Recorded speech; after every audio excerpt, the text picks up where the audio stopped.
you seen the movie Inside Out? Yes. Okay.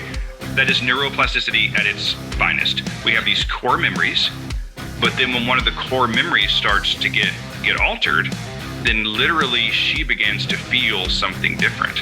So those of us that have been, drinking and drugging and whatnot, literally the science of neuroplasticity is what we're all doing. We're all like literally rewiring, reconnecting memories, because what used to be fun to Lee and Archie, like the fun times, like now to us, that is almost days horrible. That is why when I'll just speak for me, when I see somebody that's in the throes of alcoholism or addiction, it is physically painful to me. It is painful because my brain now is wired to think this is not what I need. Welcome to the 1000 Days Sober podcast. My name is Lee Davey. I'm not an alcoholic. I refuse to be anonymous. I am someone that doesn't drink alcohol. And I spent every waking moment of my life helping other people do the same, like right now. I hope everybody's doing really well. I am recording this the day before my birthday. I think I'm 46, something around that date. But you know what? I am feeling mentally, physically, spiritually in the best shape of my life. Folks, honestly, I am boom, boom, boom, boom, boom. I'm absolutely killing it. I'm smashing it. Everything is going great guns at the moment in the life of Lee Davey. All because 10 years ago, I decided to stop drinking alcohol. I decided to get off the path of least resistance. I decided to invest in myself, and I decided to just live a kick-ass life, right? And I really, really hope that you folks do the same. And today, I am going to be talking to Archie Messersmith-Bunting. Now, there's a name you probably haven't come across before, okay? The feelings guy. Now, can you recall the number of times you've asked someone how they're doing? We usually ask this question quite harmlessly, right? After meeting someone new or seeing a friend after a while. But more often than not, the answer we get is, I'm fine. But what if we change this question to something else? What if we ask, how are you feeling? In this episode, award-winning speaker and author Archie Messersmith-Bunting challenges us to focus on our feelings and ask people how they're feeling instead of how they are. He shares how this practice changed his life and put him on the path of self-rediscovery. Archie also tells us the importance of cutting toxic people out of our lives and standing up for ourselves. So if you want to stop being uncomfortable and fearful, then keep on listening. 3 reasons why you should listen to this episode. You can gain valuable insights from Archie's struggle with homophobia and depression and how he learned to accept himself. You can learn how you can move on from your shameful experiences and discover why vulnerability is essential in making connections. So, without further ado, I will shut the hell up and leave you in the capable hands of Archie Messersmith-Bunting. Much love, everybody. Archie Messersmith-Bunting. I got to say, I've never met a Messersmith-Bunting before. There's only 3 of us in the world. Me, my husband, and my son. That's it. I love it. You don't see many Davies, D-A-V-Y. Why? You see a lot of D-A-V-E-Y. Yeah. But Messersmith-Bunting. Yeah. Yeah, when we got married, we decided to hyphenate, like as you do. Like let's have this really long name. But it doesn't fit on any airline tickets. Not that anyone's flying, but it doesn't, like, it won't fit anywhere. So when our son takes those little SAT tests, remember the little bubbles you've got to bubble in? Yeah. He's going to get like half of his entire name, like, it'll be it. So what is his entire name? Say his entire name again. So our son's name is William Cade Messersmith-Bunting. My daughter is Zia Phoenix Aye Lynn Davey. Okay, you win. What is going on, right? Like, she has to have Aye because it's her Korean name. Right. And then we had Lim David because when we got married, my wife didn't take my name. So, and I was just like, just call her Lim. Just get rid of the Davy. I'm not bothered with all that lineage stuff. But there you go. My feelings wouldn't have been hurt if the Davy lineage had been severed. There you go. There you go. Tell us a little bit about your story then, Archie. How did you become the feelings guy?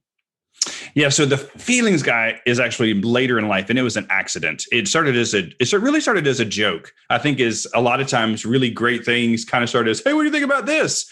Because people don't want to think you're being serious, and then it was like, oh, that makes sense. It came about because even after putting together strings of sobriety, not putting a needle in my arm to make all the hurt go away, like all that stuff. Learning to manage my mental illness. I have clinical depression. So learning that it's okay for there to be loud noises up there. Like once I did all that, I still really wasn't waking up happy most days. And I was like, I did not fight back from hell to not be happy. Like, what is going on here?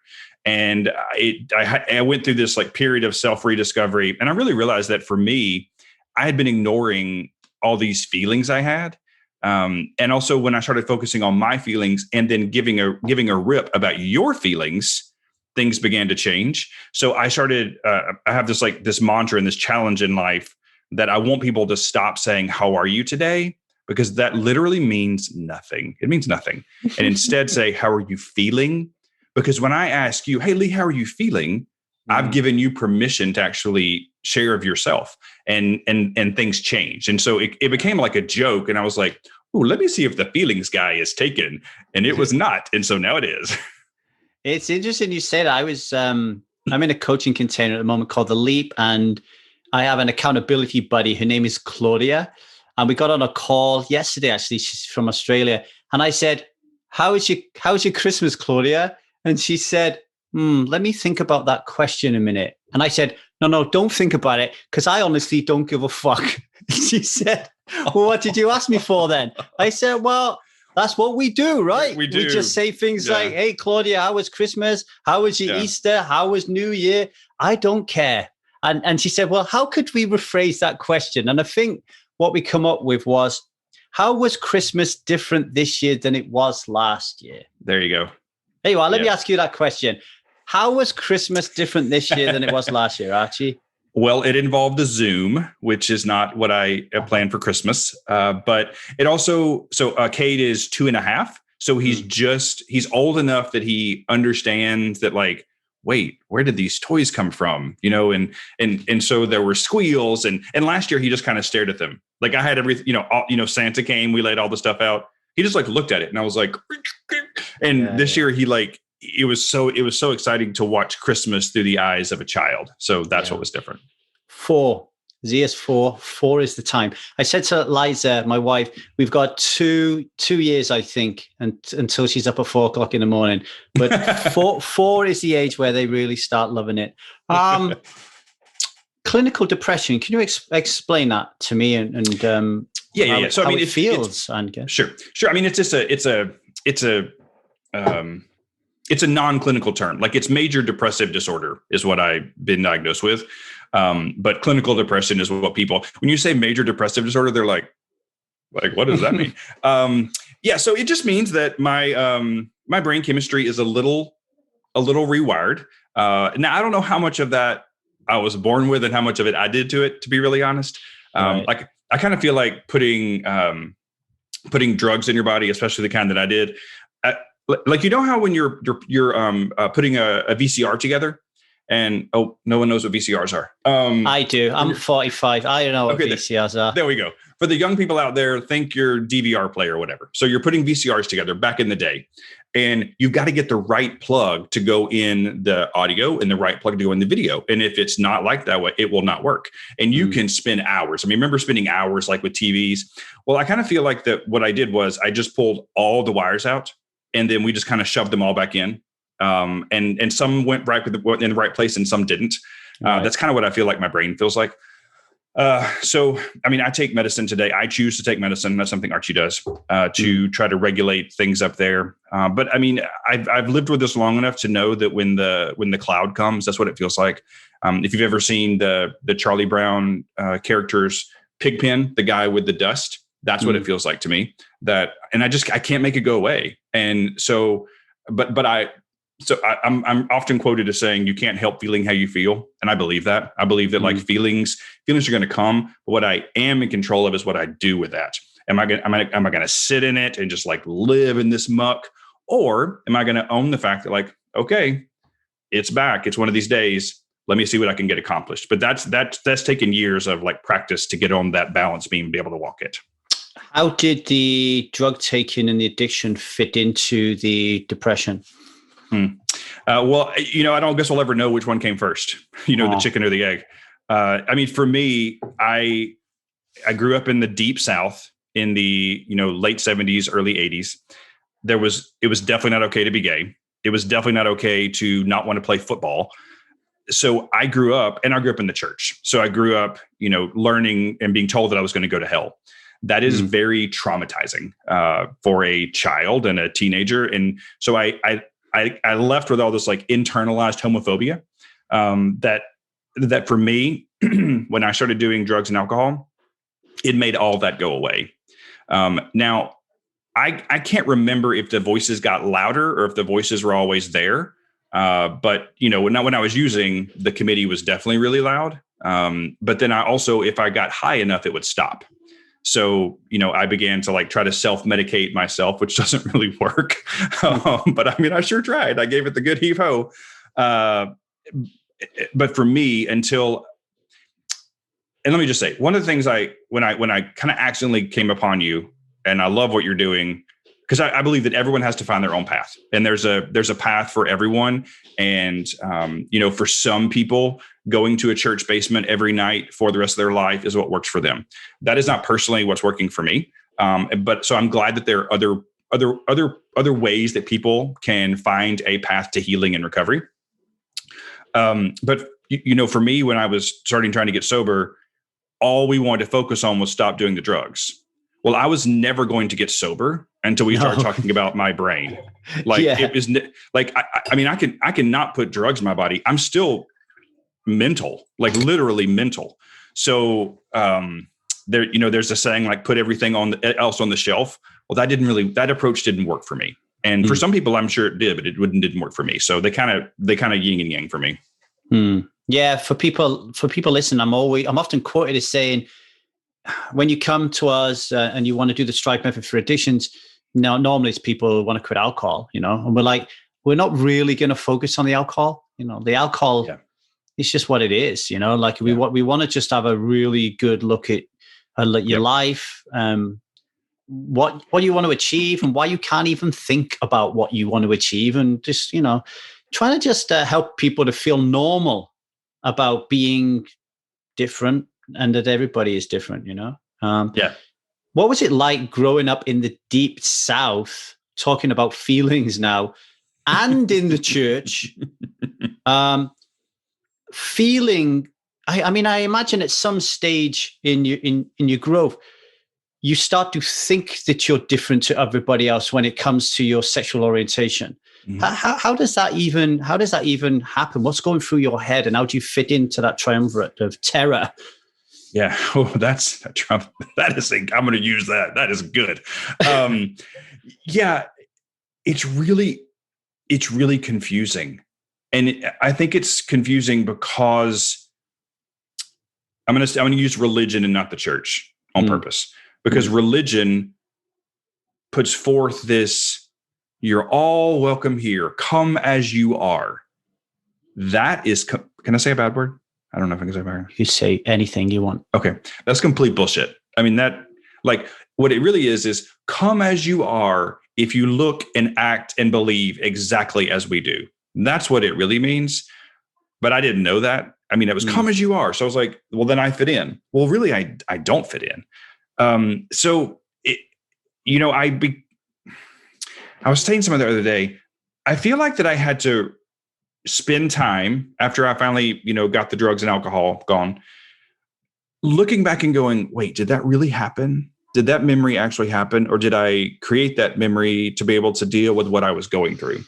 Yeah. Because it's just this constant, like, internal battle to be the person that you want me to be, religion, but yet knowing inside. And then when I finally figured out what it was, I figured it out the day I was homesick. I don't think I've ever told the story in public, but I was homesick.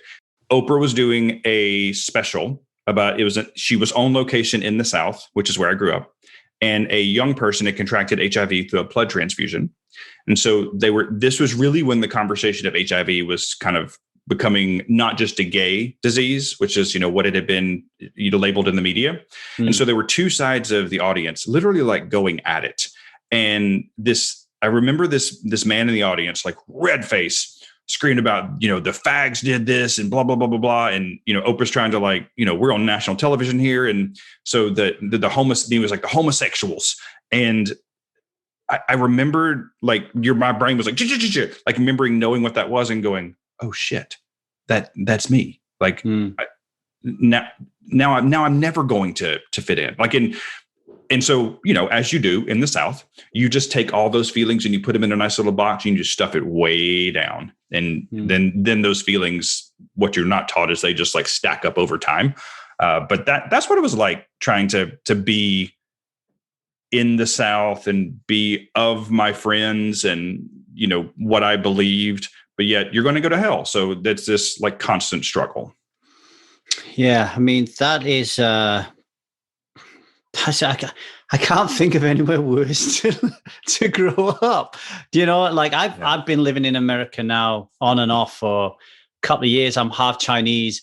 And whenever my wife says about traveling around the States, it's a place that I just don't want to go, which is a shame. I was interviewing a poker player who lives down there and he says, it's like, I understand the view, the perception, but it's pretty okay where we are. And you know what? In a way, that links to what you were talking about, the memories. And you said, did I have that memory? Or did this really happen? I'm starting to believe, actually, I was having this conversation with my wife the other day, that our memories really are a byproduct of whether we are coming from a place of scarcity or abundance. So give an example. I've pretty much been in scarcity mindset for my entire life. Even when I stopped drinking, I slipped into abundance and magical things happen, but then I quickly fell back into my default of scarcity. Now, whenever anybody asks me about Christmas, when I'm in my scarcity default, all I can remember is how shit it is and how little I had. Recently, I would say in the last 4 weeks, I've stepped into hyperdrive abundance. And now my wife is asking me questions about Christmas. And I remember that I had this, I had that this was great, that was great. And she said, but you've always said that Christmas is really bad. So you start to question, I make this shit up because resistance wants this story to be true. So I can keep drinking and sabotaging my life. Yeah. Think about that hypothesis. Yeah. No, that makes it well. And actually, it's. I mean, you probably know this, but it's very scientifically sound. I mean, if you look at the study of, I didn't. Oh, yeah, I'm going to say it's very scientifically sound. So if you look at the study of neuroscience, so neuroplasticity. There we go. It's the brain's capacity to rewire and basically to reimagine and remember things. So, have you seen the movie Inside Out? Yes. Okay. That is neuroplasticity at its finest. We have these core memories, but then when one of the core memories starts to get altered, then literally she begins to feel something different. So those of us that have been, drinking and drugging and whatnot, literally the science of neuroplasticity is what we're all doing. We're all like literally rewiring, reconnecting memories, because what used to be fun to Lee and Archie, like the fun times, like now to us, that is almost days horrible. That is why when I'll just speak for me, when I see somebody that's in the throes of alcoholism or addiction, it is physically painful to me. It is painful because my brain now is wired to think this is not what I need. Where for a while there, when I was getting, trying to get sober, and I would see somebody that was clearly tweaking their mind off, I would get like jonesing. Well, the jonesing is now turned to sadness, but it's all science. So well done. It's really fascinating that you just said, we learn something new every day. I just learned something new. So my understanding of neuroplasticity was we had the ability to change and rewire our connections. And we don't use the word neuroplasticity that much, but in the STRIDE method for addictions, that's what we're doing. We are we think it's really important that you step into the future almost and feel your future. But I never connected neuroplasticity with almost like sending out these like tentacles in your brain to seek out memories you'd actually hidden because they didn't serve you. I never connected that with neuroplasticity. So thank you for that. That helps me see the world in a much different place. Yeah, I mean, but what you're doing and the work you're doing, and any of us that are, people that are sexual assault survivors, people that are, well, actually all of us now, because all of us have experienced trauma at the macro level because of the pandemic. Like, this is fact. This is not my opinion. This is fact. Like, rewiring your brain circuits, it's experience dependent. So what you just talked about of like the Christmases and this, like, you wouldn't be able to be able to conjure or to be able to share memories of positive Christmas if it didn't exist, right? Like, you're just going to be, I mean, well, no, that wouldn't be rewiring your brain. That would just be, that'd be fantasy. But because I have a positive experience, then I'm reframing or reappraising that experience. And so that's the horrible times, the times when I would like wake up after being awake for 5 days. And like, I can now go back to that, or before I couldn't. I could just remember the fun times. But that's taken work, and that's taken intentional work. I think what people don't understand is that stopping drinking and stopping using drugs, to your point, is not about the alcohol or the drug. There's so much there under that's just the symptom. I mean, that's just like there's all this stuff. But working through that stuff takes a lot of very intentional work. And if you do the work, then you can, this joy, or the fancy word of neuroplasticity can occur for you. I was having this again. Look, I really do talk to my wife, don't I? I was going to say, I was talking to my wife the other day. So here's a little story that relates, I think, and we can see where it takes us. But I'm having like cinema withdrawal symptoms because my wife says the only fun thing I ever want to do with her is take her to the movies to watch some shit she doesn't want to watch.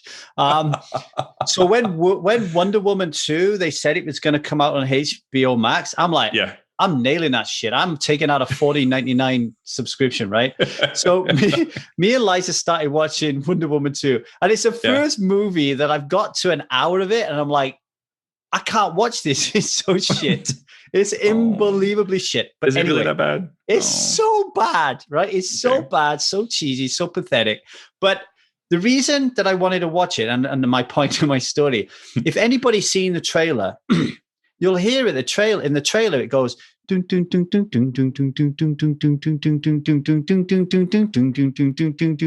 that's New Order, Blue Monday, right? Now, when I grew up, and I went clubbing and that song come on, every cell in your body fired up. It fired up, right? Now, here's the thing about nostalgia. I was talking to Liza the other day, is we can think about that in very many different ways. We can think to ourselves, wow, when that song come on, my entire body lit up and I was speeding like fuck. And I was on a different planet, and that is why I love drugs. Or I was so drunk, and I remember just being loose on that dance floor. So we can have those memories. Or we can say, I was surrounded by human beings, all in various different states of frivolity, which has been scientifically proven to do something really funky to us in a good way. That's why gigs, football games, mass people is good for you, right? So you're in that spot. Music comes on. Your bass is jangling your bones. There's something about music that just gets you going. And now you want to dance. You just feel like so super connected to something, right? Why do you have to relate alcohol and drugs to it? So nostalgia, I was saying to Liza, like, when we were in our 20s, they were probably the most exciting moments of our life because we were doing shit that was just out of control. We were taking risks we shouldn't be. We were like going to clubs, hoping that we would meet someone that we would eventually sleep with. That entire process in itself is so fired up with so many different emotions. It's not bad when you stop drinking to feel nostalgic about those things. Feel nostalgic, but you don't have to relate that I stuck a needle in my arm or I snorted cocaine or I drank alcohol. You can have those experiences now, brothers and sisters. Yeah.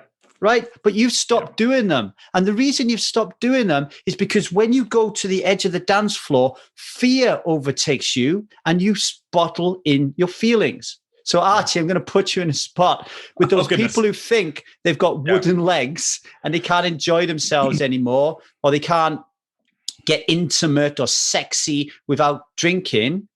Like, how do we help these people unbottle these feelings and start by explaining to the audience what the hell happened when your top came off? When someone shook you up and took the cork off and all your feelings come out, what happened? How do you deal with it? Yeah. That is a very interesting question. But the good news is for me, and then I'm going to parlay this into the people watching.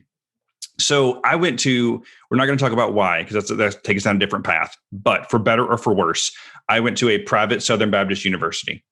So at this private Southern Baptist university, I never went to a party with alcohol, ever. So my collegiate experience is completely different than what most people imagine college to be. And when people hear that, they're like, well, what did you do? And I'm like, well, we took parties and we had fun and we danced and we, there were theme parties and, the guys and the girls dressed up and we all remembered it the next day. Now, I'm not dumb enough to think that like there were people that were not drinking, before they came to the party, but people didn't come blackout drunk because, well, that'd have been a violation of the university, but we also just didn't do it, So my college experience was all about having authentic fun without substances. And then I used the substances and things went crazy. So for me, like I have a memory to draw back to of like, okay, it is possible. I mean, I did it for 5 years, folks. And I think I had some damn good fun, although I wouldn't have said damn back then. But like I had to become okay with Archie. Now you didn't ask this question, but I'm going to answer it. There are some things that are tough to work through. Like for me personally, sex was very tied to using. So trying to figure out how to have sex sober was really hard. I mean, it was really hard. So there are some things that I think are maybe easy to conquer. Like, child, I can go to a dance floor and kiki and do a little twirl and a flop, flop, flop, and I'm fine. I'm fine. Like, because I've also become okay with Archie again. But let's go back to that story about the dance floor. What I really need to remember was that, there was this club in New York City called the Roxy. Oh my God, I love the Roxy. Just this huge room of like these gay men all on something. Okay, maybe there were like 10 people that weren't. I don't know. But in reality, we were a room full of people that were running from something. Like you don't just continually put things in your body like for fun. After a while, the fun stops. Yeah. So it now just seems sad to me that we did that weekend after weekend after weekend after weekend when I could have been actually making relations. I wasn't making. I mean, to your point, I was hoping to mate. Like I wasn't trying to like make a relationship. I was like, who am I going to find to sleep with tonight? Yeah. And have some fake intimacy because I was high. And so, oh my gosh, I love you. Well, I don't even know what your name is. I couldn't even tell you what your last name is, at all. So, Lee's exactly right that there's more joy on this side of the shitstorm than on the beginning of the shitstorm. And once I got through the shitstorm and then learned to be okay with Archie again, it got actually a lot more fun than it was to begin with. How did you learn to get okay with Archie? For me, lots of therapy. And again, therapy's not for everyone, but I choose therapy. And being honest about all the stuff, being honest about the suicide attempt, being honest about the fact that like, I actually really do hear voices in my head, like for real. And like today I'm like, I hear voices in my head. And if you don't be my friend, then go away. Like I can't do anything about that, and I had to get rid of the shame. Like I didn't do anything to get depression. I didn't, I just got that lottery number. So here I am.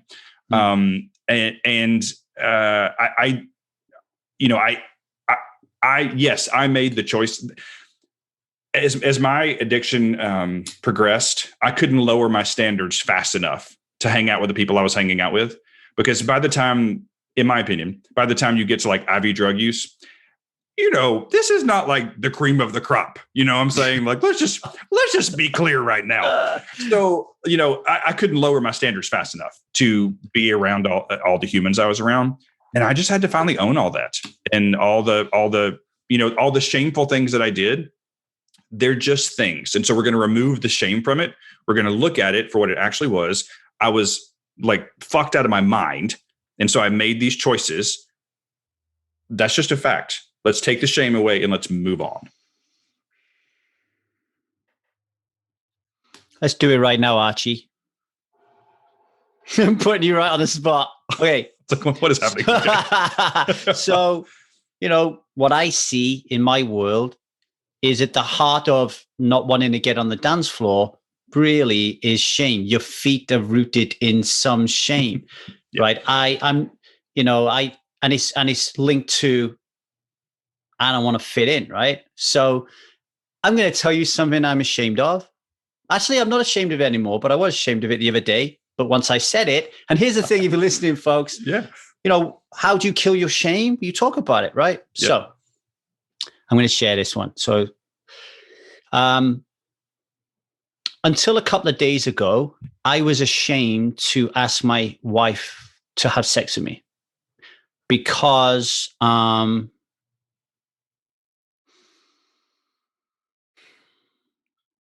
have a history of asking women to have sex with me a lot. And I'm pretty sure the mathematical score on that is that the no is a lot higher than the yes. And that has somehow turned itself into me becoming a boy. And I behave and act very petulantly, maliciously, cynically. I do anything I can to manipulate the change so I get what I want. So when I ever ask for sex, when I'm feeling horny, until a couple of days ago, I feel like I don't want to, I'm ashamed because I know I'm going to get a no. And guess what, Archie? When you feel like that, you're going to get a fucking no, you're right? You're going to get a no. Yeah. Right. So now I go at it in a different way. Now I'm like, okay, it's like I've cleared that. Like, I actually told my wife, like, I'm ashamed when I ask you for sex, but I'm not going to be ashamed anymore. I'm going to ask you for sex when I want it. And when you don't want it and you tell me no, I'm going to be like, that's cool. I'm going to do some private sex thing in the bedroom if that is okay with you. Or I'm just going to, do whatever. Right. Yeah. So that's mine. I'm going to ask you to be very vulnerable and share something that either you're ashamed of or you used to be ashamed of. Yeah. Well, first of all, how was that received? My wife is, she's like an Olympic gold medalist in holding space and allowing you to be seen and heard. So I can take any shit to her and she won't judge me. She just listens to me. She tells me how that makes her feel, but her feelings are not connected to me. And then we're able to talk about it and reach a greater understanding of, if I want more yeses, then I kind of know what I need to do to get more yeses and when not to ask because I know I'm going to get a no, right? So it opens the gateway to more deeper, intimate connection, for sure. Yeah, that's awesome. Yeah. Thanks, Lee. So I'm not ashamed of this anymore, but I'm embarrassed to be talking about it. Does that shame? I'm not really sure. We'll dissect that. There was a point towards the end of my active using when I was in New York, when I was unemployable. And I knew that I was really good at sex. And so I thought, my drug dealers need to have sex. This is how we can get drugs. And then that led to well, then if my drug dealer's friends need to have sex, well, then maybe they could pay me for this sex. I have never spoken about that in public. And there was a lot of shame wrapped up in those acts, probably more than anything else, because like, how low can I get? Like, that's in my head. I'm like, how low can I get? I was just a very, very active drug addict. And I was fighting a disease that I didn't know how to tame. And I had no tools in which to tame. And it was, really just acts of desperation towards the end. So yeah, there you go. Well, Archie, thank you very much for allowing me and the people listening to hear something that you've likely told very, very few people. Very few people. I'm going to let my husband know when I'm finished. You can have a conversation with your husband. Yeah. There's a couple of things I want to say on that, if it's okay. Yeah. So I recently spent an hour doing this with 35 people. Actually, it was 2 hours. 35 people on Zoom, each sharing their sexual shame. We went round once, and then everybody was like, I got more. And it went round again. So the first time round, people were like, I'm not quite sure I want to talk about this. But then when they heard everybody else talk about it, they wanted to go. They felt a compulsion to go because they felt safe all of a sudden to talk about something and normalize it. And there were a lot of people on there that were talking about being paid for sex and having shame to that. And I just want to tell the audience listening, from those 35 people who were from all over the world, sexual shame, any form of sexual shame you could think of was raised there, and it just felt normal. It felt normal. The other thing that I want to say for people listening, and here's the point of why we're doing this exercise, I feel so much more connected to you, Archie, than I did before we started. Do you know 100%. What I mean? Yeah. Because we've just shared a piece of ourselves that is super vulnerable. So I feel really connected to you. And if you're listening to this, that's what it's all about. Yep. Well, yeah. Well, I mean, so much. First of all, that experience you had, that's phenomenal that people are being given a space in which to do that. Because although I have worked through this shame, it's just a part of my story. I just choose not to talk about. And I really don't think it is because I'm embarrassed. It is because I fear that for some people in the audience, it's one step too far for them. And they, especially if I'm talking to like college fraternity men, they're going to lean back. Where up until that point, they were leaning in. And so some of it is a choice that I make when I'm speaking to audiences. But I will also say that, thank whatever you believe in, thank you, higher power, that I have found a way to rekindle my speaking career over the internet, which was not easy at all. Yeah. But I believe with all of my heart, the reason that it is continued to be successful is because I allow myself every single time to be vulnerable. I talk about overdosing. I talk about being resuscitated. I put it out there. And friend, let me tell you, I know you know this is true. When I finish one of those presentations, I'm exhausted. Like it's exhausting. It's exhausting just laying yourself out there with the hopes that somebody listening does not try to take their own life. Like that's the end goal to every presentation. Like, let me have the hurt for you. Call me. Let's get you some help. But I've been to so many Zooms where people are just like talking some bullshit. And I'm like, can I just see you for a second? Can you just like actually show me your actual self for a second? Not all this bullshit that you're spouting out there. But connection and vulnerability, you're actually not going to have connection if there's no vulnerability. Like I believe that to be 100% true. Yeah. And this is why it's really important, when you use the example of IV drug users, it's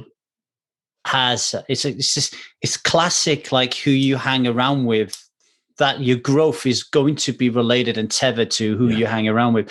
Yeah. And again, like there are times in the past where I felt ashamed to talk about that because I didn't want people to think that I was being some sort of big cheese by saying that where I grew up, my growth and my development was definitely inhibited by the social construct. And you cannot mention the social construct without mentioning the people who were within that construct and touched by it. And I needed to get the fuck out.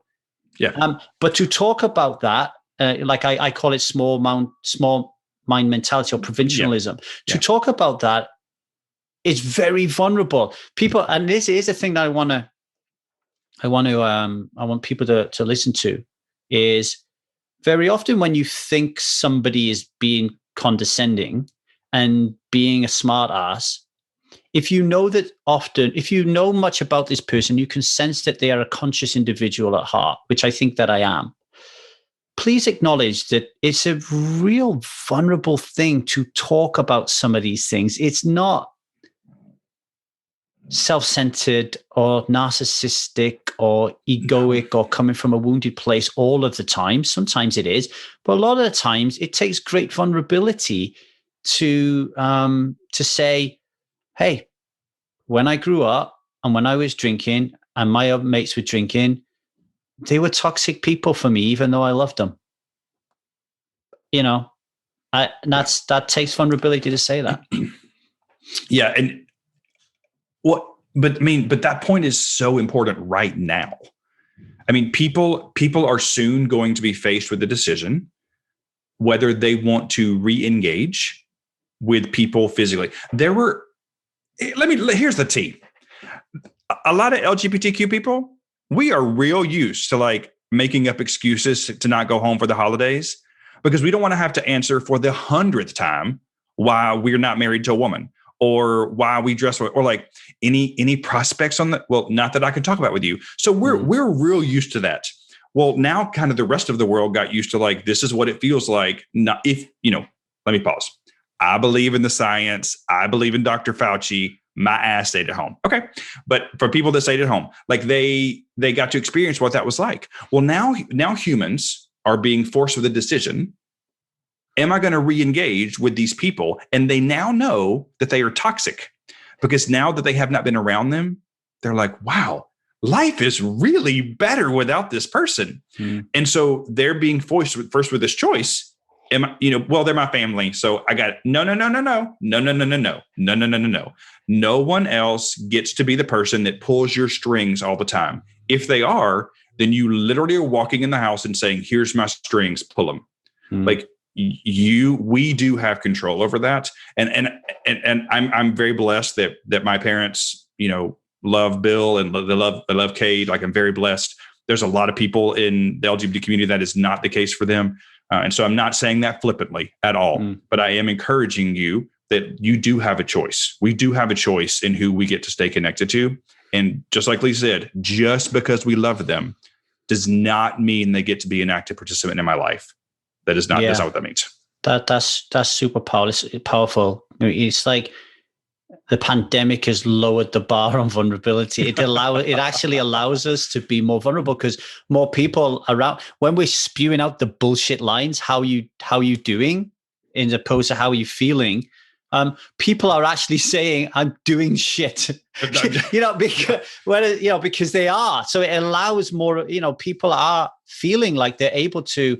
Move from doing into feeling and being like, yeah, I'm feeling scared. I'm feeling afraid. I'm feeling lonely. I'm feeling like, uncomfortable. So there's that. The other thing that I just wanted to touch on what you said there, Archie, was I think there are three great shames that I see even within my community, which I'm always trying to encourage, radical authenticity. But there are three areas that definitely don't get dealt with, and a big shame precursors, I think, to addiction. One is sex. We were just talking about that a little bit.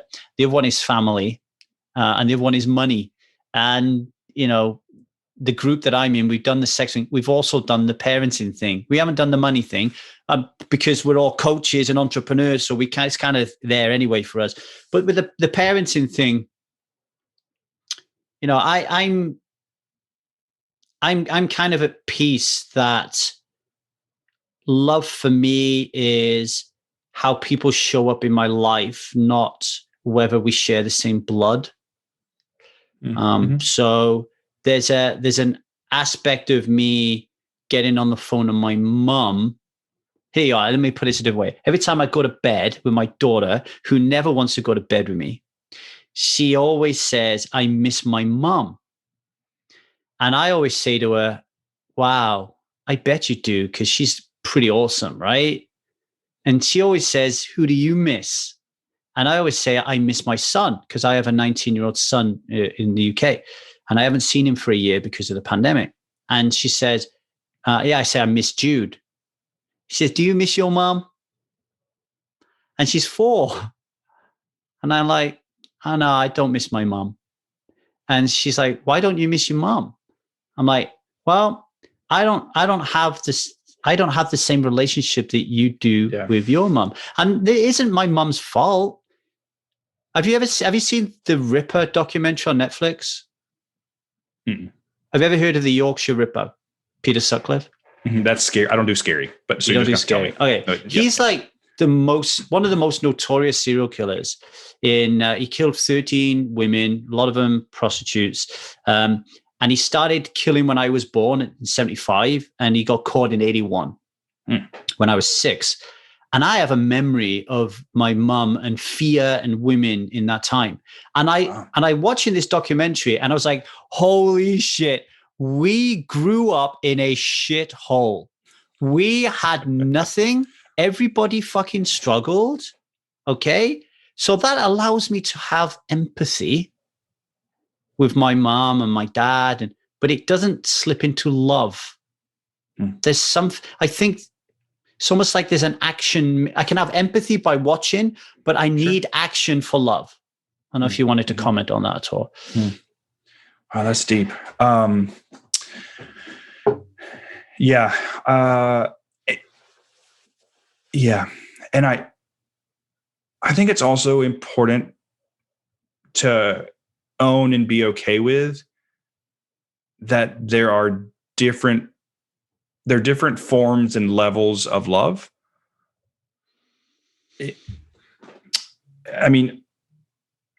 For me personally, my father and I have a strained relationship, but I know that he loves me and I love him. We don't talk on the phone because he's not a phone talker kind of person. But it's really hard growing up in America, and like growing up in the time of Leave It to Beaver, and everything is solved within 45 minutes, and no matter what was his name, Cleve, no matter what he did, everything was going to be okay, and like all the lovey. There's this saying, stop going to the hardware store to try to buy apples. I finally had to be there. That like the relationship, these movie relationships people have with their parents, that is not the relationship I'm ever going to have with my father. And so I need to stop going to that store trying to buy an apple, because what's there is an orange. Now, just because I'm getting an orange doesn't mean that he doesn't love me. It's just a different form of love. Now, my child or our child is going to be the most feeling forward child in the world. I mean, how do you have a dad that's the feelings guy and not? I mean, he's got all kind of feelings. Feelings child. Come on, right? Child. The feelings child. Let's just add more names to his name. I'm trying to do things a little differently, and I feel like I also constantly qualify. By the time I was adopted. And by the time I finally got to my parents, I was one screwed up little kid. So who knows what they had to work with? But regardless, it's an orange, not an apple. And it doesn't need to be an apple. And for me, a lot of the pain was searching for the apple. Like, how can I make it an apple? It's never going to be an apple because it's a fucking orange. So it just is what it is. I probably should have picked a tool, because I was talking about a hardware store, but whatever, orange came out. I love it. Yeah, the analogy still works. It reminds me of Don Miguel Ruiz saying, if you want a dog, don't buy a cat. It helped me deal with the dissolution of my first marriage, because it made me see that I really, this is a metaphor just in case my ex-wife is listening. I really wanted a cat, but I had a dog. And I really wanted a cat. and she just wanted to be a dog. Let's just reaffirm that metaphor piece. It is just a metaphor, right? And then what I learned was that is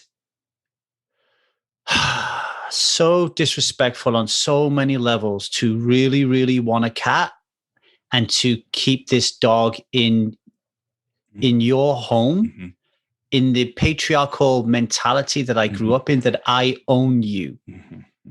I'm a husband. You're my wife. Right? Like, what a fucking toxic. I can't even blame my dad for that, because I know that he just picked it up off his dad. He picked it up from his dad. He picked it up from his dad. But now I have a daughter. I'm just like, girl, you are not going to get into a relationship with anyone like that. So like, I'm really super protective over kind of breaking that bullshit nonsense. I see it everywhere. It's so, I actually think that people think they're doing a great job by staying together in relationships when they feel no respect, they don't feel seen, they don't feel heard, but they're not. Like, it's because even the person who's not able to give you what you need, you ain't fucking giving them what they need back. Let them go. Let them go and find somebody else who's quite happy with them sitting in a chair drinking beer. And maybe they won't be sitting in a chair drinking beer. Maybe some spark would be ignited by somebody else. You know, it's like a lot of things coming up for me as I'm talking to you. Is like just this power of societal conditioning. Really, like just the power of societal conditioning is incredible. Yeah, I mean, that is exactly why I'm on this mission to change the way we interact with each other. Because so this is factual, because I've checked. My child has a feelings chart at school, at pre-K. He goes to pre-K. Yeah. The word fine is nowhere on that chart. Fine is actually not a feeling, right? You can Google feeling charts all day long. If y'all find one, send it to me. I haven't found one with the word fine on there. So then where did it come from? Well, it came from society, because we are trained not to really give a shit about anybody else. When I say, how are you today? I am praying that you say fine back to me. Because if you say fine, then we're done. No connection was made. I don't have to listen to your bullshit. I can move on with, like, everything I just said is absolutely true. Yeah. So we need to stop it, because I believe that if we actually stop and talk about our feelings, we can save lives. I mean, the suicide numbers in the United States were already going through the roof before the pandemic, and the numbers haven't come out yet. And I think it's going to take a while for the data to be actual, because of the bump of the, we're all in this together, but we're really not kind of crap we went through. If like a dude, if like my dad, for instance, whenever we're all out in public again, if someone said to my dad, hey Wayne, how you doing today? And he's like, you know what? I'm actually kind of hurting inside. If my father said that and somebody else heard that, like some little boy heard that, it literally just normalized talking about our feelings. But instead, we all just keep doing this bullshit fine thing. And it's got to stop. I believe it has to stop. Yeah, I just want to amplify what you just said then, is the person who is hoping you'll say fine, they're not ready or willing to be vulnerable. So fine is a vulnerability blocker. You don't have to. So what's happening is all around the world, we're having pseudo conversations in pseudo relationships because it keeps us on a path of least resistance that we're happy with. And we can just, we can, like, I always say this story. Now I'll say this hyper quickly because people listen to it probably heard it before, but you haven't, Archie. Is my mum and dad have drunk all their life, but they've never drunk at home. So now they're stuck at home together in the pandemic. They're drinking at home, but they're not drinking to connect. They're drinking because they're looking at each other and they're thinking, what the fuck do I say to this person I've been living with for 60 years? Give me a fucking drink. So they have a drink so they can disconnect. Go into their own little world, and they don't have to talk about anything. They could just fight and argue about Boris Johnson and fucking Donald Trump and immigration and how like we should just keep all these foreign fuckers out of the country. Doesn't my forget the part that my son is half Chinese and married to a Korean woman, American. We'll forget that bit, but the rest of these foreign fuckers, we'll keep those out of the country. Yeah. And that's sad. I think that at the heart, Melanie Joy. I don't know if you've ever heard of Melanie Joy. She's she's an incredible advocate for change in the world around relational literacy, and I really believe what she says, is like at the heart of all of our problems at a micro level and a macro level is a lack of relational literacy. And that's what we work on a lot at the Strive Method for Addictions is we really need to get better at learning how to communicate and feelings and learning how to feel and to express and talk about your feelings is a really important part of that. And it's hard. If anybody's ever listened to my 3-hour therapy session live on the David Burns Feeling Good podcast, you would have heard in episode 3, David Burns and Jill Levitt telling me, Lee, you need to practice expressing how you feel. And I thought I was a world fucking athlete at it. Right. And then they would say, I'm great at it. Go give it a go then. And so I did. And they'd say, no, that's not, you're not actually still not doing it. There is an innate block there. And I see it in when we have a weekly coaching call on a Monday, Archie, with our coaches and all our strivers. It's come up a lot recently where people are complaining about their partners, but I'm like, so how do you feel? Well, he didn't do this and he didn't do that. No. How did you feel? How did you feel? And I told him, why don't you bring this in? Why don't you do? No. How did you tell him how you feel? And it's almost like there's a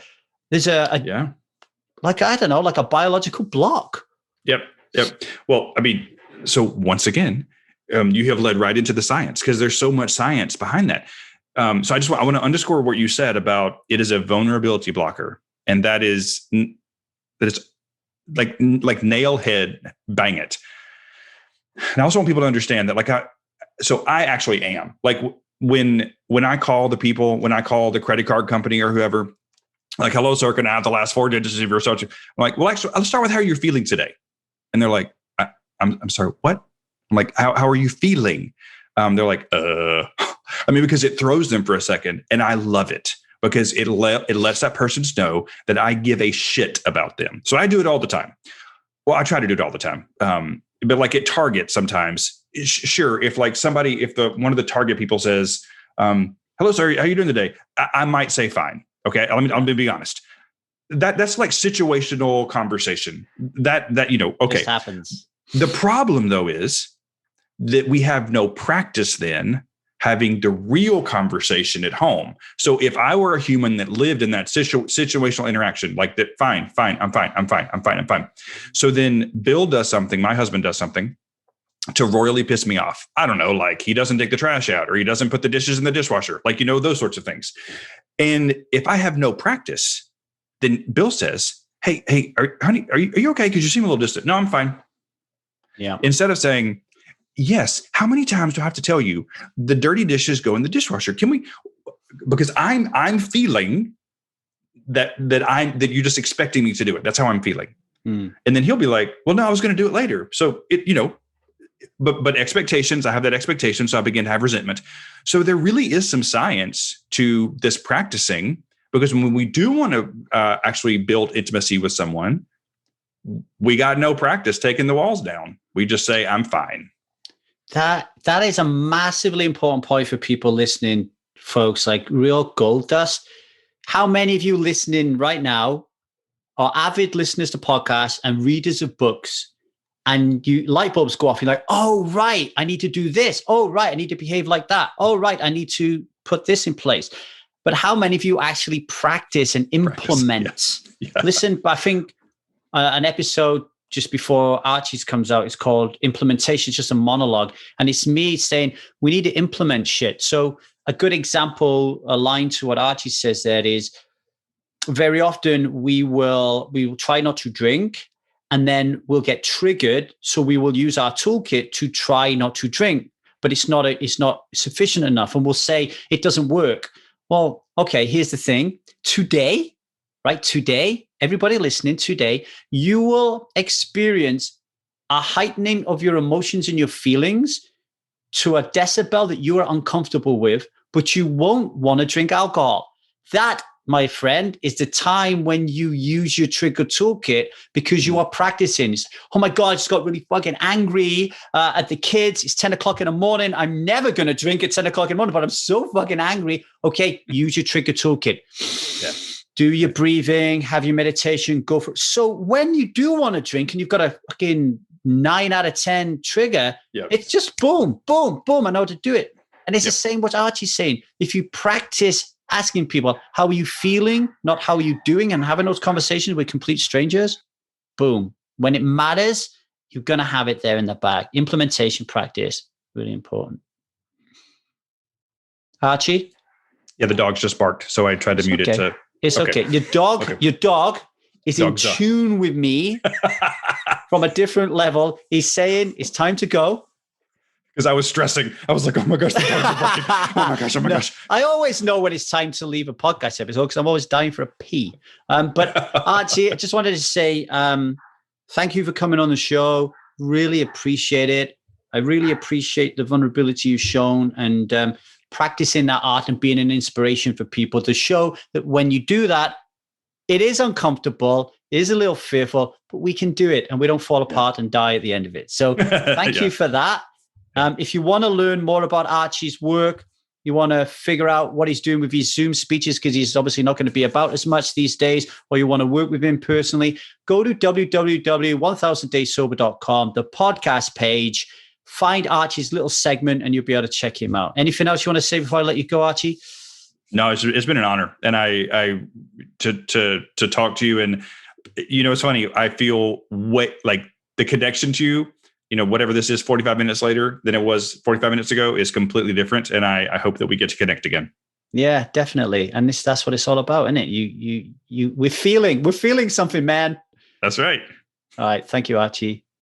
If you want to be somebody that doesn't drink alcohol or recover from any other addiction, improve your relationship with yourself and those that you love, or just want to learn to live a more conscious life, then here is what we can do to help you at 1000 Days Sober. Number one, we have a Strive subscription service, okay? So you pay a monthly fee, you come and join us, you come into our community, you get access to all our Marco Polo groups, you get access to our Kajabi group, you get access to content that you will not see in the public sphere, mainly by yours truly, but by other people in my network of friends as well.